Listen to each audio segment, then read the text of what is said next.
acompañarnos en esta mañana, en este que es el primero la primera de las pláticas de lo que es el Seminario Nacional de Investigación de la FECITEC. Les platico un poquito el propósito de estos seminarios. La idea es que los docentes participen en este tipo de charlas para que ustedes como comunidad estudiantil se den cuenta, ¿no?, de los diversos trabajos que se están manejando aquí y que si les interesa, posterior conforme vayan avanzando en sus semestres, puedan incorporarse con alguno de los docentes, ya sea a realizar actividades de investigación, algún proyecto, no sé, probablemente alguna tesis. Entonces, que sepan qué es lo que se está haciendo, ¿no?, aquí en la facultad por parte de nuestros docentes. Muy bien. El día de hoy tenemos el privilegio de estar acompañados por el maestro en diseño industrial Alejandro Daniel Murga González, a quien le damos un fuerte aplauso, por favor.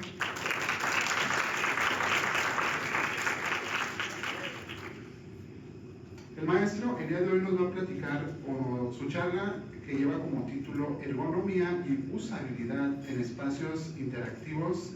Es el caso particular de la torre de control del Aeropuerto Internacional de la Ciudad de México. Procedo a leer una breve semblanza profesional de nuestro expositor. El maestro Alejandro es titulado del Instituto Tecnológico y de Estudios Superiores de Monterrey, el ITENS, del programa de Arquitecturas, en colaboración con el programa de Ciencias de la Arquitectura del Politécnico de Milán, en Italia, el Polimi, y de la Maestría de Diseño Industrial. En su línea de ergonomía de la Universidad Nacional Autónoma de México, y actualmente está inscrito al programa de doctorado en diseño de la Universidad de Palermo, en Argentina. Es profesor de tiempo completo en el programa educativo de diseño industrial de la Universidad Autónoma de Baja California. Es profesor invitado en la Maestría de Arquitectura, Urbanismo y Diseño de la UABC. También es parte del núcleo académico de la Maestría en Ingeniería y Procesos y Manufactura de la UABC y representante de la FECITEC ante la Asociación Mexicana de Escuelas de Diseño TEI Integra. Es parte del comité editorial y de arbitraje de los cuadernos de diseño de la Universidad de Palermo. Su línea de investigación está centrada en lo que es la ergonomía, usabilidad y género, así como en el prototipado con tecnologías interactivas.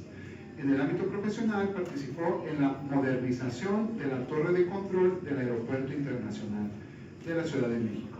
Así que sin más, démosle un fuerte aplauso, por favor.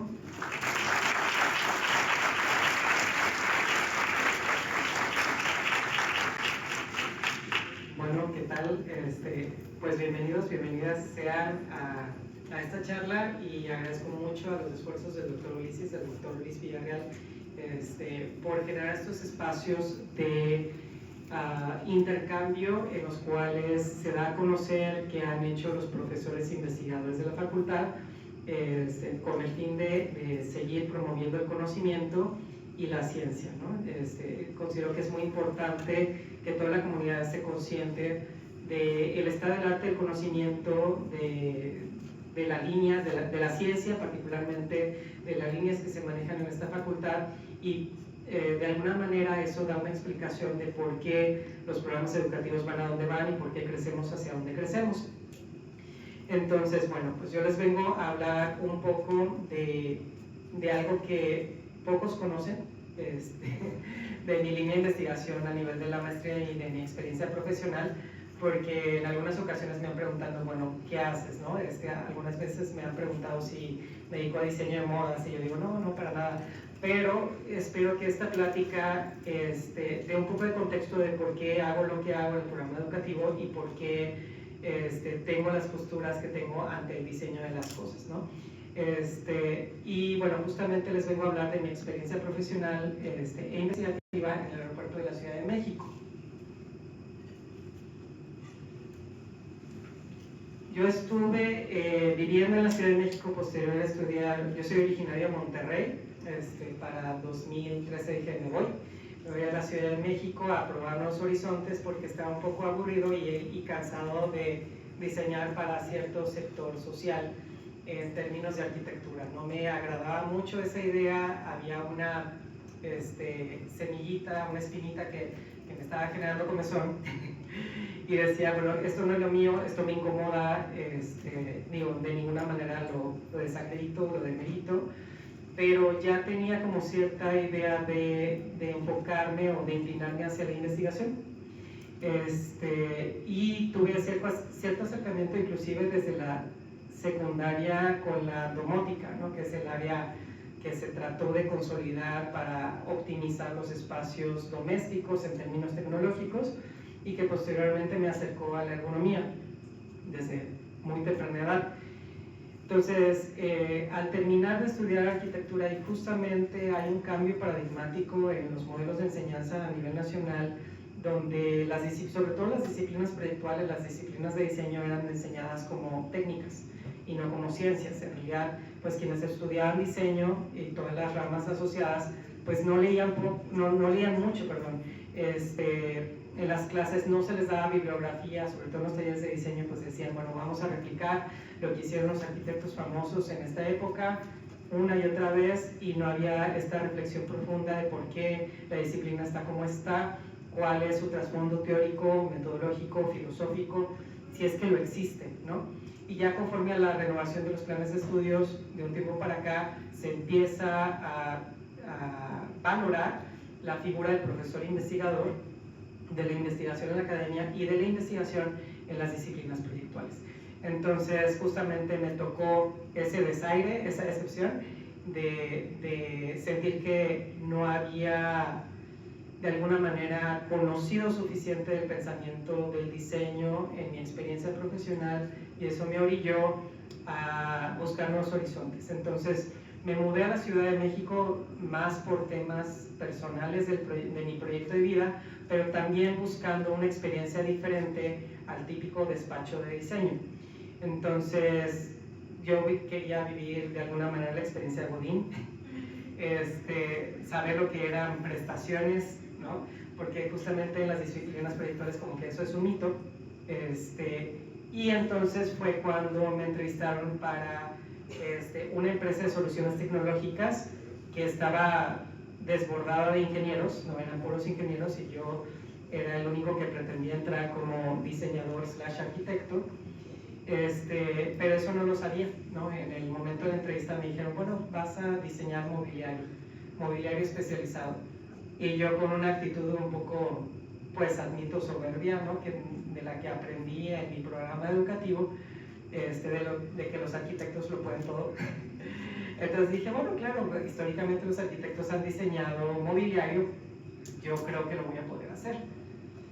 Y me dijeron, vas a diseñar el mobiliario especializado de la torre de control del aeropuerto de la Ciudad de México. Y ¡zas! ¿No? O sea, fue un balde de agua fría que me cayó bastante fuerte, porque dije, bueno, ¿en qué compromiso me he metido? Dije que sí.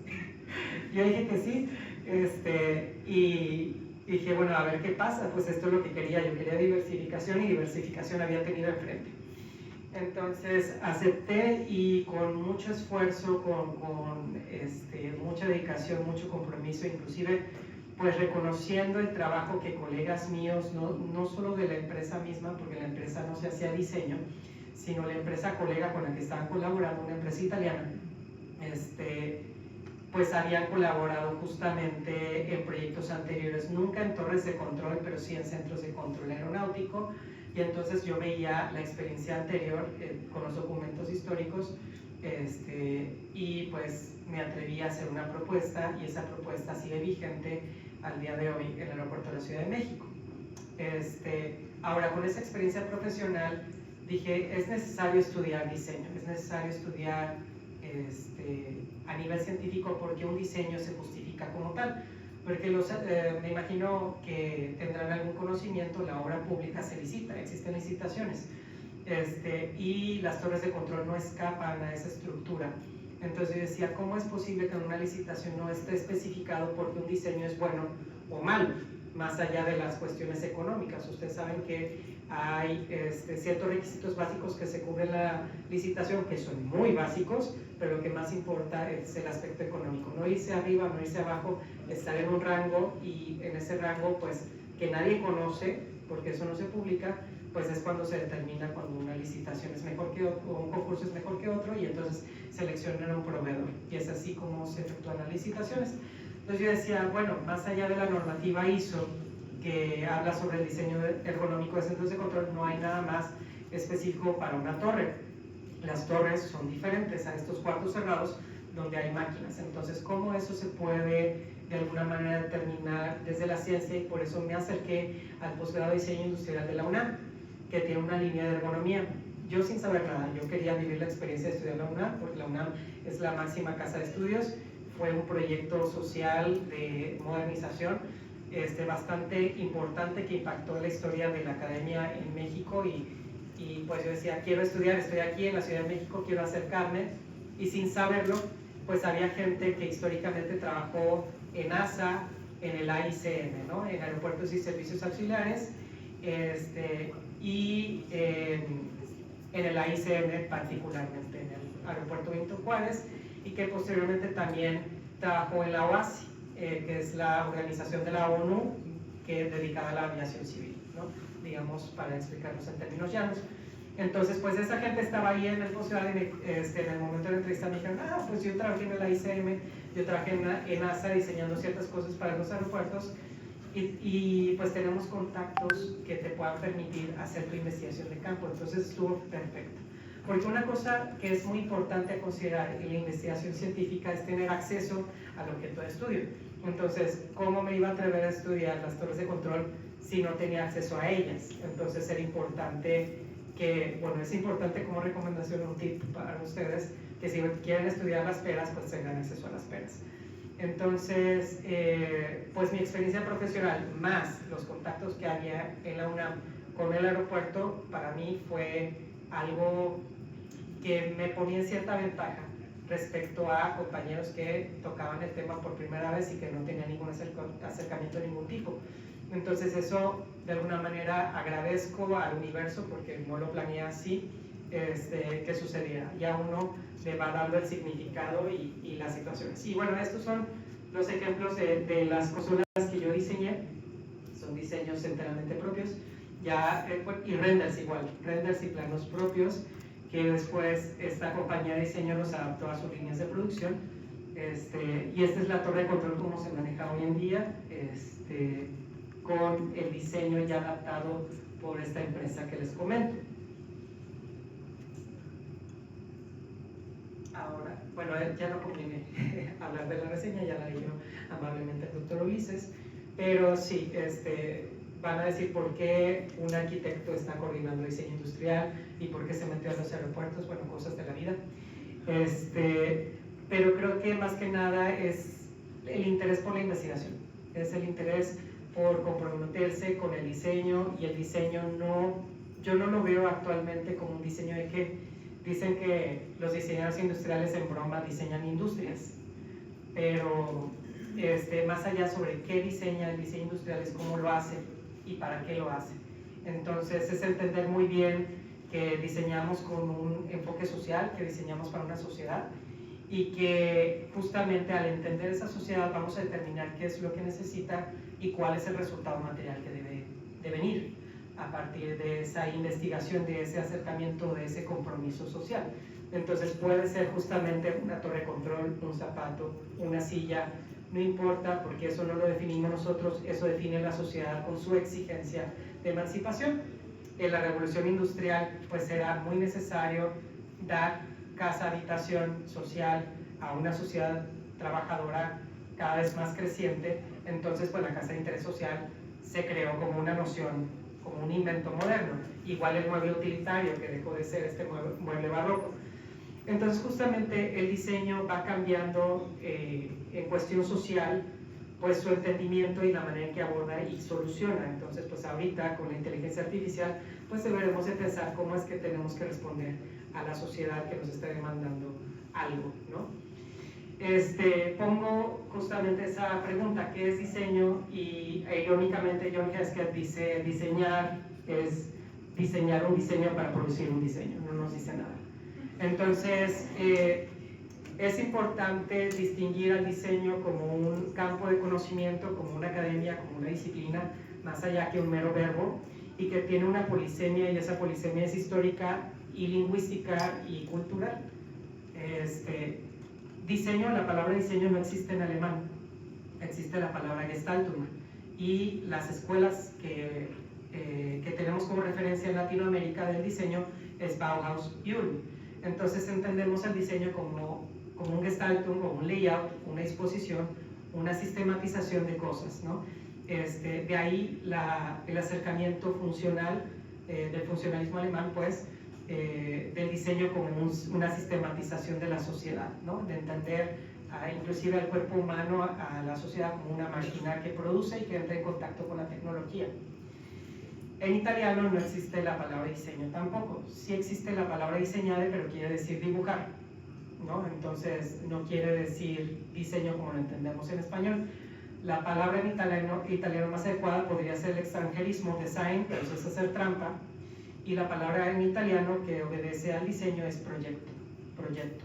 ¿Y qué quiere decir proyectar? Sino visualizar, ¿no? Hacia el futuro, aventar hacia el futuro y traer hacia el presente. Entonces, creemos en Latinoamérica, por Bauhaus, por Ulm y la escuela italiana, que el diseño es el pensamiento proyectual, es decir, transformar la sociedad hacia un futuro mejor con una noción social de emancipación. Entonces, creo que es conveniente mencionar eso porque es como donde yo me posiciono desde la Academia de Diseño, y por eso pues hago lo que hago. Entonces, mi preocupación justamente al despegarme del pensamiento que se me enseñó como diseñador rockstar o arquitecto rockstar que diseña para cierta clase social, con lujos y demás, era hacia el compromiso con el conocimiento y también al compromiso con la sociedad. Para mí la cuestión, porque yo lo viví y ustedes lo van a vivir, van a trabajar para alguien o van a emprender y van a sufrir esa dinámica, ¿no? Entonces, esa cuestión de los derechos laborales, del bienestar social, de la garantía de lo que dice la Constitución, de vivienda digna y decorosa, una vida digna, pues es algo que podemos tratar de buscar y garantizar para la sociedad a través del diseño. Y esa era mi inquietud a través de la ergonomía. Entonces, de alguna manera el diseño es una fuerza productiva que ordena las demás fuerzas productivas, una respuesta a una voluntad social y un proyecto basado en la emancipación. Y tiene pues estas líneas o estas vertientes hacia los objetos materiales, la comunicación visual, los sistemas complejos y las actividades y servicios. Entonces dicen, el diseño lo toca todo, ¿no? O sea, somos todólogos. Pues de alguna manera sí, pero la manera en que vemos es ese todo que se hace, lo vemos desde el pensamiento proyectual o la metodología de la proyectación que diría Gibbon 7. Entonces, todas las disciplinas son necesarias. La manera en que el diseño ve el mundo como disciplina, como campo de conocimiento, es una particular en la que hay un fuerte compromiso social respecto a la tecnología, mientras que en otras áreas de conocimiento pues son otros compromisos, otras formas de ver respecto a la tecnología, que son igualmente válidas y deben de coexistir. Para ello es importante entonces delinear los tres paradigmas de diseño que identifica Freiling, de investigación al diseño. Una es investigar sobre diseño, para diseñar y a través del diseño. Entonces digamos que investigar sobre diseño serían esos abordajes como la economía del diseño, la antropología del diseño, la sociología del diseño. Por un ejemplo sería cómo está la industria maquiladora de las empresas, los sectores que están enfocados al diseño industrial en Tijuana en cierta época. Vamos a lanzar muchos números, esa es economía del diseño, pero no necesariamente abona teoría o conceptos o conocimientos sobre la disciplina del diseño. ¿Estamos? Entonces podemos analizar desde otras disciplinas el diseño, pero no generar conocimientos sobre diseño. Ahora, para diseñar es lo que aprenden todos los que están en disciplinas proyectuales, ¿no? Ustedes hacen investigación de usuario, investigación de mercado, investigación de ciertos tipos para llegar a una materialización de algo. Esa es investigación para diseñar. E investigación a través del diseño es que la disciplina observe sus propias prácticas, su propia metodología, sus propios conceptos para generar nuevo conocimiento. Entonces, de alguna manera ese es el paradigma en donde me posiciono yo, observar la metodología, los conceptos y la teoría del diseño para hacerla crecer. Ahora sí, entrando un poco más al tema, creo que era importante este contexto, para ver cómo es que aporté desde la torre de control sin saberlo. Ahora la lectura que tengo es esta, pero de alguna manera pues coincide, ¿no?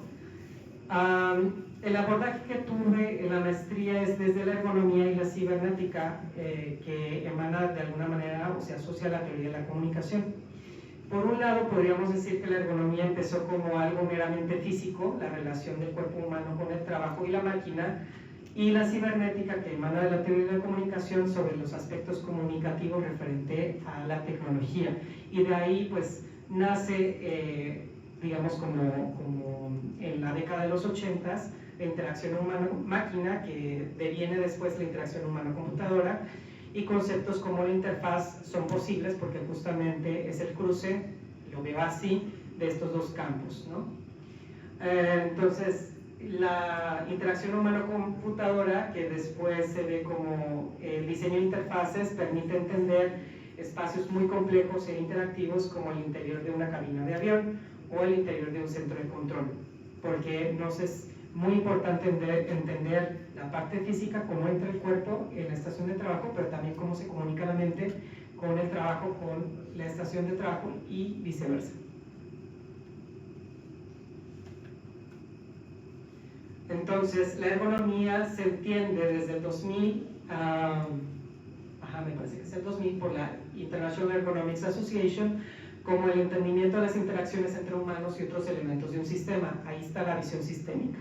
Tanto la cibernética como la ergonomía devienen de la teoría general de sistemas, ¿no? Y entonces, pues es muy coexistente con una forma de entender la ciencia en ese momento. El funcionalismo alemán, el abordaje sistémico, el estructuralismo, pues de alguna manera todos a la par van hablando de sistemas. Y la ergonomía entonces no escapa, y por eso vemos al diseño como justamente un diseño de sistemas. Cuando ustedes en sus clases de diseño les preguntan ¿cuál es su sistema ergonómico? ¿Cuál es el sistema de diseño? ¿Cuál es el sistema productivo? Pues viene de una escuela de pensamiento bastante específica. Y de ahí, pues, justamente a partir de los 80s, con la llegada del internet a nuestras vidas, la llegada de la computadora personal, pues emerge una postura metodológica que le llamamos diseño centrado al usuario. Y diseño centrado al usuario tiene un compromiso mucho más social, hasta ciertos puntos, porque luego se entiende como muy mercadológico, con la sociedad, en tanto el entendimiento de las experiencias de uso de las personas y la integración de las personas en el proceso de diseño. La ergonomía no tenía ese abordaje. La ergonomía podía observarlos a ustedes sin involucrarlos en la toma de decisiones, mientras que el diseño centrado en el usuario hace esa invitación: oye, ve cómo estoy diseñando, toma decisiones que tienes que pensar. Y entonces algunas estrategias como los focus groups, entre otras, ¿no?, como técnicas de usabilidad, además emergen como bastante relevantes. Y la usabilidad entonces es el grado en el que un producto puede ser utilizado por usuarios específicos en un contexto de uso bajo efectividad, eficiencia y satisfacción, y eso lo tiene una normativa ISO. Entonces, desde estos tres esquemas de pensamientos en los que me posiciono desde la maestría, ¿no? La ergonomía tiene divisiones, entre ellas la ergonomía cognitiva, que era para mí la más interesante respecto al diseño de torres de control, porque justamente más allá de que un controlador quepa o no quepa en su estación de trabajo, es qué tanta información está recibiendo y cómo eso lo está saturando mentalmente, de tal forma que de repente no veamos nada y entonces tengamos un incidente o un accidente. No sé si les ha pasado cuando ustedes están manejando en el automóvil que le bajan o le suben a la radio para concentrarse y ver mejor. Entonces ponen o quitan el sonido para ver mejor eso cómo está o cómo funciona. Pues tiene que ver con la manera en que procesamos la información en el cerebro, y tiene que ver con algo que le llamamos atención flotante. Entonces, nuestro cerebro es uno solo, nuestros canales sensoriales son varios. Entonces, digamos que nuestro cerebro colecta la información y la hace chocar en nuestro cerebro, y de ahí hacemos un modelo de la realidad y filtramos. Entonces, es muy interesante cómo la cognición aplicada funciona para toma de decisiones. Y no hay nada más relevante en tanto a la cognición aplicada como, por ejemplo, el diseño de películas de terror. donde ciertos sonidos, ciertas imágenes, ciertas pautas, ritmos son estudiados desde la cognición aplicada para generar emociones específicas de terror, de interés, de acercamiento, de suspenso y demás. Todo eso está estudiado y Don Norman tiene pues bastantes publicaciones que hablan justamente sobre la cognición aplicada y decía, ¿por qué no hay nada en diseño de producto? ¿No? O sea, ¿por qué si en el cine se aborda muy bien? Porque en diseño de producto no se está escribiendo muchísimo, y entonces también era mi inquietud hablar sobre la ergonomía cognitiva, porque es mucho más común hablarla sobre el diseño de interfaces digitales. En el diseño software o en el diseño gráfico de interfaz gráfica de usuario, pues es muy común la ergonomía cognitiva, y en diseño gráfico aquí le llaman ergonomía visual. Pero en el diseño de producto, pues en realidad hay muy poco explorado, muy poco publicado. Entonces Cecilia Flores habla sobre los factores humanos, que los divide en esos 4, están los factores ambientales y objetuales. Y los objetivos de la ergonomía es mejorar la salud, seguridad, calidad de vida, reducir esfuerzos, desgaste físico-mental, evitar errores y accidentes y facilitar actividades, uso y el aprendizaje. Todo eso hace la ergonomía. Y dicen, bueno, pues es demasiado, ¿no? Entonces hay que tener un abordaje ordenado, sistémico, metodológico, estructurado, y pues tenemos que empezar con la definición del sistema ergonómico. ¿Cuál es nuestro sistema ergonómico? ¿Qué es lo que estamos observando? Entonces hay que identificar quién es ese usuario, cuál es su perfil, con qué objetos está interactuando, con qué tareas tiene que lidiar, es decir, cuál es su perfil laboral, cuál es el diseño de la estación de trabajo en términos físicos, cuál es el diseño de la estación de trabajo, cuál es el diseño del puesto de trabajo, que son las responsabilidades que tiene, y cuál es el contexto o el ambiente laboral, ¿no? Que puede ser inclusive psicológico. Ustedes pueden decir, bueno, pues este ambiente está tenso y demás, o cuál es la cultura laboral, o cuáles son las condiciones climáticas específicas que lo manejan mucho los arquitectos, ¿no? La temperatura, la iluminación y demás, y con eso definimos un sistema ergonómico, ¿no? Y con ese sistema ergonómico podemos identificar de alguna manera variables o ciertas situaciones que podemos de alguna manera conocer, definir, controlar, medir y modificar. La idea de cualquier disciplina proyectual, y no escapa de la ergonomía, más allá de lo que es, que estamos observando, es lo que puede ser, ¿no? Entonces, para entender lo que puede ser, tenemos que conocer lo que es y tender ese camino y conectar lo que es con lo que puede ser. Entonces, tenemos que entender muy bien con qué estamos lidiando y cuáles son nuestros recursos económicos, materiales, temporales, para llegar a eso y establecer un alcance. Porque pues con dinero pues todo sería fabuloso, sería un palacio. Entonces hay que conocer cuáles son las restricciones, ¿no? Es decir, tengo tanto dinero, tanto tiempo, tantos recursos, tantos conocimientos, y con eso hago la propuesta que hago, ¿no? Y por eso cobra cierto sentido. La ergonomía no escapa a los sistemas aeroespaciales. De hecho, si ustedes consultan la HFS, que es la Human Factors in Ergonomic Society, pues van a encontrar grupos técnicos, y entre ellos es el grupo aeroespacial, que se centra justamente a varias situaciones. Ahí las pueden consultar. Ahí está la definición del grupo técnico, que no me interesa mucho profundizar, solo que de alguna manera tiene el corazoncito de la ergonomía, porque habla sobre los sistemas humano-máquinas. Algunos autores hablan sobre sistemas sociotécnicos, es decir, la parte social es importante, y bueno, más allá de la particularidad de los aviones, es justamente cómo podemos abordarlos desde la ergonomía, y si tienen un fuerte interés militar, pero bueno, para mí no me interesa esa parte. Si ustedes ven el diseño, es como una nube que es necesario clasificar. Hay veces que decimos que es como una nimbus, una cumulus, pero todo depende de dónde estamos posicionados. A lo mejor si yo veo la nube de aquí para acá, veo un tipo de nube, pero si otra persona está del otro lado, la puede ver con otra forma y la puede clasificar. Con esa metáfora quiero hacer ver que algunos autores hacen clasificaciones de cómo se intersectan campos de conocimiento. No es algo definido, no es algo que sea medible, es una aproximación. Entonces, así como yo hice ese diagrama de Venn sobre el cruce de la ergonomía con la cibernética, así algunos autores definen que el diseño de interacciones está por ahí y que alrededor se conectan otras disciplinas Y por eso es complicado, muy complicado, primero con la polisemia del diseño, aunque ya les dije que diseño es complicado de entender, hay que ver la historia para entender cómo nos posicionamos ahorita en la disciplina.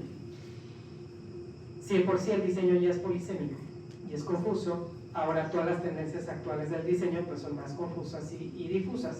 No hay forma de clasificar específicamente y delimitar un área de otra. Es algo que uno tiene que construir cuando hace investigación. Pero sí hay conceptos que podemos identificar como parte de la ergonomía, como parte del diseño de interacciones, como parte de la cibernética, y ese es el concepto de la interfaz. La interfaz lo defino yo, porque también es complicado buscar una definición, es como el medio donde se normaliza una comunicación entre un componente humano y un componente que no maneja el lenguaje humano. Pensemos el módem, ¿no? Que viene con ceros y unos, se transforma con esa máquina y luego sale por la pantalla como una interfaz gráfica de usuario y se vuelve algo metafóricamente entendible para las personas. Por eso le llamamos al pie de página como la parte interior de una página, porque está como el piecito, pero no es un pie, el encabezado como la cabeza, porque no hay una cabeza en un papel, y entonces tenemos estas zonas metafóricas que nos ayudan a entender la información, ¿verdad? Entonces la interfaz es justamente ese módem que traduce un lenguaje en algo entendible para las personas y hacerlo manejable. Entonces, en los productos pues tenemos puntos de contacto que tienen significantes y que tienen affordance, y yo entiendo los affordance o los ofrecimientos como estas estrategias de diseño que nos permiten entender de manera visual, táctil o con algún canal sensorial donde hay un punto de interacción que debe ser atendido, debe ser abordado, y según Norman debe dar una retroalimentación. Si yo pongo una tapita y esta truena en el marcador, pues hay una retroalimentación de que puse la tapita bien, ¿no? Hay tipos de interfaces invisibles como la Alexa, ¿no? Mixtas y digitales, donde tengo pantallas. Ahora sí. El aeropuerto, o ese proyecto de la modernización de la torre de control del aeropuerto de la Ciudad de México, empezó como una intención de extender la vida útil de la ICM, en tanto el NAICM, el nuevo aeropuerto de la Ciudad de México, se construía. Entonces, eso no sucedió, terminó el AIFA, el resto es historia, pero la modernización era importante para atender la alta capacidad que tenía la ICM. De hecho, está al más del 100%. Tenemos cerca de operaciones simultáneas y no pueden ser simultáneas. Si dos aeronaves aterrizan o despegan al mismo tiempo, existe el riesgo de colisión porque las calles de rodaje, las pistas están muy cercanas unas de otras y entonces existe la turbulencia que hace que se descarrilen. Entonces son operaciones casi simultáneas y en tiempos de hora pico pues es casi más de una operación por minuto. Entonces cuando yo me acercaba en mi trabajo y posteriormente en la maestría con los controladores, decían pues es que es un milagro que las operaciones salgan bien. Y yo decía, no puedes decir eso, por favor. Mañana voy a tomar un vuelo, no digas eso. Pero pues es que sí, o sea, trabajan en condiciones bastante estresantes, bastante saturadas y tienen una responsabilidad sobre el montón de vida de mucha gente. Añadiéndole a eso, el aeropuerto de la Ciudad de México tenía antes una pista que era de contravientos, creo que se llama así, una pista que justamente cuando los vientos no favorecen las operaciones aeronáuticas, pues agarras esa pista en diagonal y no hay ningún problema. Ese pedazo de pista fue donado por miembros de gobierno para hacer un desarrollo inmobiliario, lo pueden ver en Google Maps, como esa colita son una serie de casitas que están orientadas de cierta forma y ya no tenemos esa pista. Entonces las aeronaves, cuando los vientos no benefician, aterrizan de alguna manera en diagonal, hacia adelante.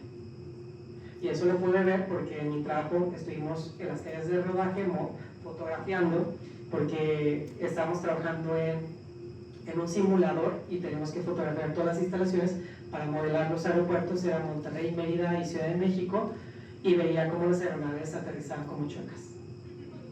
Y yo decía, uy, voy a cerrar los ojos cada vez que vaya en avión. Entonces, pues sí son condiciones extremas y se les señalaba a los controladores de tráfico aéreo, tristemente se les decía a las divas de quién sabe qué, de aéreas o algo así, llega una insensibilidad a los derechos laborales de estas personas y al compromiso que existía con un montón de gente que puede salir herida. Entonces, ¿pero qué es lo que pasaba ahí? Los controladores se quejaban, pero no sabían verbalizar sus necesidades en un lenguaje de diseño que estructurara una licitación. Entonces es importante el diseño que llegara ahí para traducir, como ese modem, las necesidades específicas de estas personas en un proyecto materializable. Entonces, de alguna manera, ese es el marco teórico donde yo me enfocaba, lo pueden ver esa imagen en mi tesis. Y esta fue la modelación que hice, todo lo hice en SketchUp. Discúlpenme, no uso SolidWorks. Tengo que aprender, algún día lo aprenderé, pero todo lo hice con SketchUp y fue un trabajo bastante fuerte. Hice todo el levantamiento de la torre de control y a partir de eso modelé todos los mobiliarios para hacer que quepan. Ahora, esto no fue ninguna tarea sencilla. Agradezco a todos los ingenieros que estuvieron ahí justamente haciendo la estrategia de implementación, porque la torre de control en su modernización no se detuvo ni un solo día. Estuvimos modernizando, tuvimos que subir el piso, hacer un piso falso y sustituir, vamos a llegar, cambiar y poner las viejas consolas por las nuevas consolas mientras la torre de control seguía funcionando. Entonces, a un nivel ingeniería fue una odisea, y luego con mexicanos que creen que son milagros, ¿no? Todas las operaciones que hacen, pues fue esta creencia, en esta fe de que todo iba a salir muy bien y nada salió mal. Entonces, pues sí, el compromiso y la creencia de todos los involucrados creo que fue un factor también determinante. Se hicieron análisis de campo visual, se le llama en inglés FOV, F-O-V, Field of View, y eso sí lo hice con CATIA, y CATIA es una extensión de SolidWorks, hasta ahí llegó mi conocimiento, pero con CATIA pues hice análisis de campo visual para ver qué obstáculos existían en la distribución del aeropuerto, y entonces pues hice recomendaciones sobre las estaciones de trabajo, cómo se deben de posicionar para privilegiar el mayor campo de visión posible, ¿no? Porque de repente estás sentado, estás cansado a las 3 de la mañana y se te pierde un avión detrás de una columna, ¿qué vas a hacer? ¿No? Entonces, se propuso que las pantallas pues estuvieran bajas para ampliar el rango de visión a través de las ventanas, y entonces pues se propuso la implementación de brazos muy específicos e inclusive los rieles para mover los radios. Esta pantalla pequeña es un radio, hay 3 radios en una estación de control porque son mecanismos redundantes, es decir, si falla el principal, que es la pantalla, tengo el segundo y luego el walkie-talkie, y ahí por último, así como en la antigüedad, con la luz. Con la luz me comunico con los capitanes de cada aeronave. Entonces la comunicación redundante se vuelve algo muy importante y tiene que diseñarse muy bien. ¿Cómo es que diseñaba el espacio y las consolas? Viéndolo como una interfaz. Entonces, si yo veía que una interfaz tiene que ser intuitiva, con códigos de alguna manera universales, con cierta ergonomía visual, digamos, pues me permitía entonces entender la torre de control como un sistema complejo que podía ser abordado desde la usabilidad y desde el diseño de interfaces. Y entonces ese fue mi abordaje metodológico de la tesis, con la noción de interfaz espacial comunicativa, que fue un concepto que encontré por ahí, de unos griegos. Y pues estos fueron otros proyectos que tuvimos. Esta es la implementación del Centro de Control de Mérida, me parece. Las consolas fueron muy bonitas, esas sí no fueron mis diseños, pero estuve ahí viajando para supervisar obra y ver que todo estuviera correcto. Eso es lo que les comentaba un poco sobre los análisis de campo visuales. La Terminal 2, que es la más nueva de la ICM, pues tiene estos obstáculos visuales. Y a partir del 2015 se ocupó esta torre de control, que no era de ASA, no era, perdón, de jurisdicción de los controladores de tráfico aéreo, la ocuparon y pues garantizaron la cobertura de estos obstáculos visuales. Ahora, otra cosa muy interesante es que tuvimos que subir el piso porque el aeropuerto creció tanto que las pistas se acercaron, y bueno, ustedes cuando están manejando en su auto tienen que hacer así, a ver si hay un tope, si hay un bache. Eso lo tienen que hacer los controladores. Los controladores tenían que hacer esto para ver si había una aeronave ahí abajo, y pues lo veían como parte de sus responsabilidades, de su puesto de trabajo. Yo como posicionándome desde el diseño, decía, eso no es parte de su trabajo, eso es un defecto o una carencia de diseño y tiene que ser abordada como tal. Entonces, mientras que en unos lados ven las carencias de una estación de trabajo como una responsabilidad tuya, desde el diseño vemos que eso se puede solucionar. Y entonces, por eso propusimos levantar un poco, en la medida que podíamos, toda la torre de control, todo el piso, para maximizar el campo visual. Porque ¿qué pasa cuando yo estoy sentado, cuando yo me estoy moviendo con las tiras de aviación y demás, hablando con mis colegas, y aparte teniendo que hacer eso, algo me va a fallar, y se me va a escapar. También propuse fichas de observación. Desde la cibernética existe la cibernética de segundo orden, que es observar lo observado. Entonces yo daba estas fichas a los controladores. Yo no soy controlador de tráfico aéreo. Claro que con lo que les he dado de plática, pues han de entender que entiendo algo de la aviación, pero nunca como un controlador. Entonces yo les daba esas fichas y les decía, díganme que está mal, que modificarían, que está, que no está. Y entonces ellos con sus propias palabras tachaban, modificaban y redactaban qué era lo que necesitaban. Entonces observo a través de los ojos de quienes estoy observando. Y con eso pues hice un instrumento de diagnóstico para categorizar y generar un semáforo, decir, bueno, pues qué tan tolerable están estas situaciones o carencias de diseño. Hice una guía dependiendo de 4 dimensiones. La percepción de la cabina, la percepción de las consolas, que es el mobiliario, la percepción de las ventanas y de la iluminación. Y con eso, dependiendo de este diagrama de red, podíamos ver los anexos, pues una serie de recomendaciones para modificarlas, de acuerdo de ese instrumento de diagnóstico.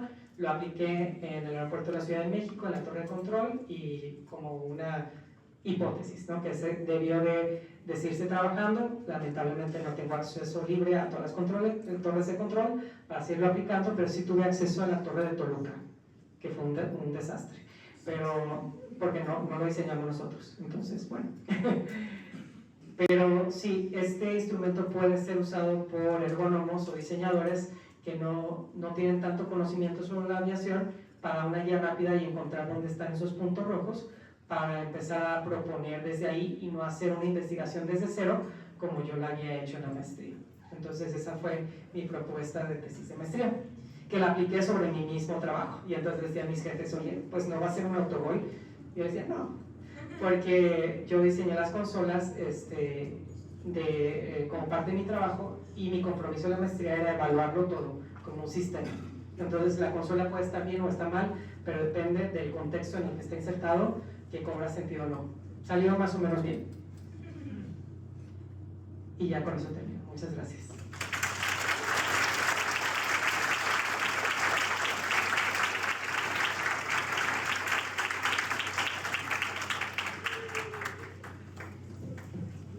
Bueno, muchísimas gracias, maestro. La verdad, muy interesante el tema.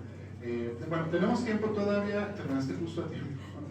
Ahora tenías medio. Ok, tenemos todavía tiempo para algunas preguntas, así que levanten su mano, me acerco para que puedan tomar el micrófono. Así que adelante. ¿Preguntas?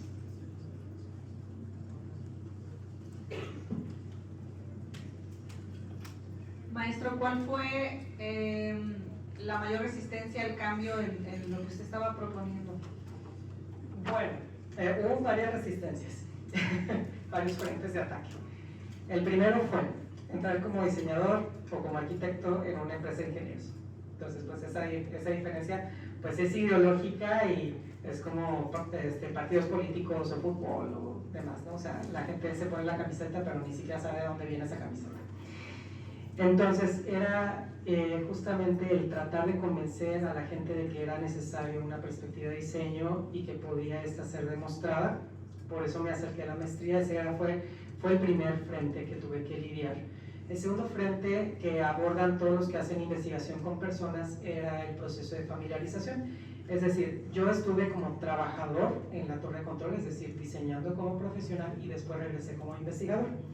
Hubo un proceso de familiarización con los controladores. Primeramente, los controladores se sentían agredidos con mi presencia porque creían que yo los iba a evaluar para despedirlos, ¿no? O sea, porque justamente los controladores se sentían agredidos, no atendidos y estresados, porque justamente hay rotación, ¿no? O sea, el controlador que se comporta mal lo mandan a Durango, o lo mandan así como a un aeropuerto así bien feo. Entonces, pues sí, había esas situaciones y yo llegaba, pero cuando se dieron cuenta de que pues estaba ahí yo para mejorar sus estaciones de trabajo y que ellos no lo iban a pagar, pues claro que o sea, me jalaban y decían, el arquitecto, venga, mira, que está todo feo. Entonces, pues fue ahí cuando yo empecé a tomar mucha información, ¿no? Y pues ahí son las habilidades como blandas, diríamos. O sea, sí hay cuestiones metodológicas que podemos leer, pero al final de cuentas uno es ser humano y es persona, y tiene que tener este proceso, estas habilidades de acercarse con los demás, ¿no? Entonces, yo agradezco muchísimo que se haya dado, que de verdad fueron muy amables, los controladores son personas finísimas, y justamente que vean eso. Luego, el tercer frente fue el aspecto político. Todo se maneja por licitaciones, ¿no? Entonces hay licitaciones que son cuestionables, ¿no? Que de repente dicen, oye, ¿cómo es que esto ganó? Está todo feo, es mal hecho. Y lo vemos con todas las licitaciones públicas a nivel nacional, ¿no? Y en todo el mundo igual. Entonces hay torres que se hicieron, que se ganaron las licitaciones por ciertos proveedores que no están capacitados y que se generaron pues cabinas muy mal diseñadas. Entonces pues sí me jalaban las controladoras de la Torre Toluca, mira arquitecto, todo feo. Y pues llegaron los supervisores y decían, no puedes decir nada, porque el dinero ya se invirtió y no vamos a mejorar nada, porque mejorar algo sería admitir que lo hicimos mal. Entonces, pues hasta cierto punto podríamos señalar que algo estaba bien o mal hecho. Entonces, igual, ustedes como diseñadores o como proyectistas o como materializadores de esta sociedad nueva, emancipada y demás, pues van a lidiar con esas cosas, ¿no? Que desde el diseño o desde nuestra propia disciplina podemos decir, es que las cosas tienen que ser así, pero no son los únicos intereses que van a estar de por medio. Entonces hay intereses económicos, políticos, sociales, y creo que a lo largo de esa primera experiencia puedo decir que la experiencia más relevante que tuve en mi incidencia profesional, pues pude visualizar qué tan mal se puede poner estas cosas, ¿no? Y otra cosa también, agradecer al contexto mexicano, porque creo que alguien recién egresado, yo me egresé en 2012 de arquitectura y para 2013 ya estaba contratado en esa empresa, para 2015 ya estaba modernizada la torre de control, me parece. Tener esa experiencia profesional a tan temprana edad no creo que hubiese sido posible en otros contextos, ¿no? Entonces, aprovechen mucho el contexto mexicano, viajen, vayan a Ciudad de México, vayan a otras ciudades, exploren. Yo lo que quería justamente era no diseñar casas cuando me egresé de arquitectura, ni casas de interés social, ni palacios, no quería nada de eso. Me fui a Ciudad de México a ver esta diversidad. Entiendan que ustedes parten de un campo de pensamiento, pero no les compromete a un trabajo de por vida, ¿no? Ustedes pueden meter sus narices en todas partes porque su punto de vista cuenta, es valioso y aporta. Entonces, así como yo me sumé a esa empresa, yo creo que aporté, que sumé, y que las cosas ahora se hacen en esa empresa de cierta forma. O sea, siento que después de que la empresa, justamente cuando llegué acá en 2017 a Bahía de las Palmas, y creo que ciertas cosas se quedaban conscientes, ok, o sea, hay que considerar esto, ¿no? Hay que colaborar de esta manera, hay que tener estos criterios. Y bueno, hasta algunos años todavía mi antiguo jefe directo me mandaba mensajes de Feliz Navidad y demás. Entonces, creo que también las relaciones sociales importan, el acercamiento con las personas. Y también yo tenía reclamos con esa empresa porque yo trabajaba muy poquito, trabajaba como 3 horas, 4 horas cada 2 semanas o cada 3 semanas. Me pagaban poco, ¿no? Pero, o sea, si yo hacía las matemáticas y sacaba por hora cuánto me pagaban, ¿no? De lo trabajado, yo decía, me pagan como un consultor, pero no puedo vivir como consultor nada más 4 horas al mes, ¿verdad? Entonces, tuve que entender la posición en la que estaba para no exigir o no demandar más, porque no podían darme más, y entonces me puse a hacer otras cosas, y entré a la maestría, con una beca CONACYT, porque no trabaja más de esas horas, y entonces pude tener el ingreso que yo estaba buscando en ese momento y el aprendizaje que yo estaba buscando en ese momento.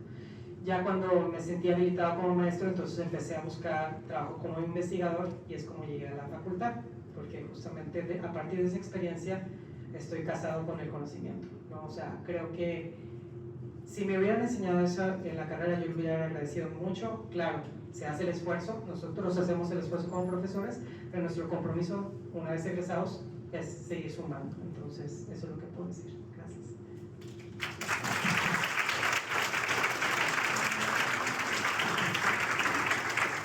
Muy bien, ¿alguien más? ¿Una pregunta más todavía podemos hacer? ¿Alguien levante su mano? Perdón.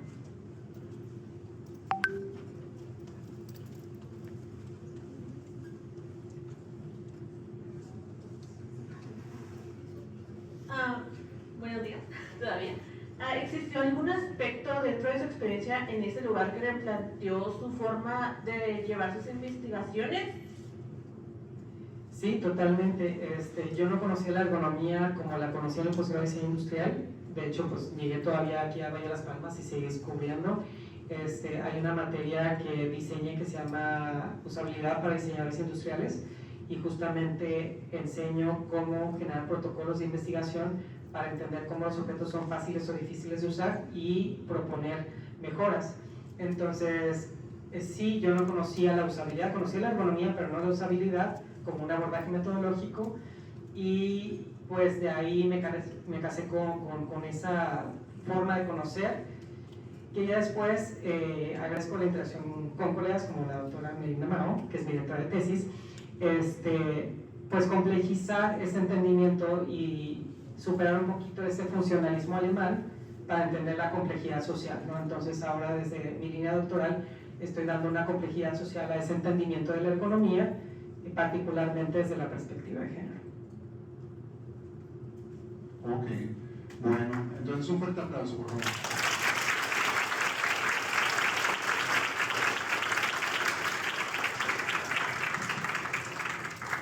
Muy bien, entonces ahora procedo a hacer entrega y lectura de la constancia.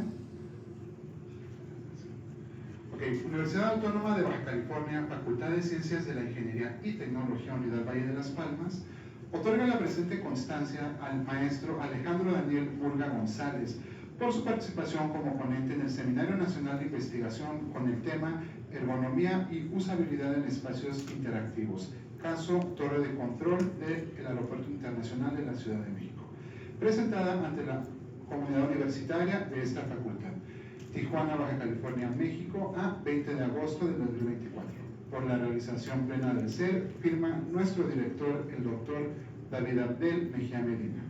Muchas gracias.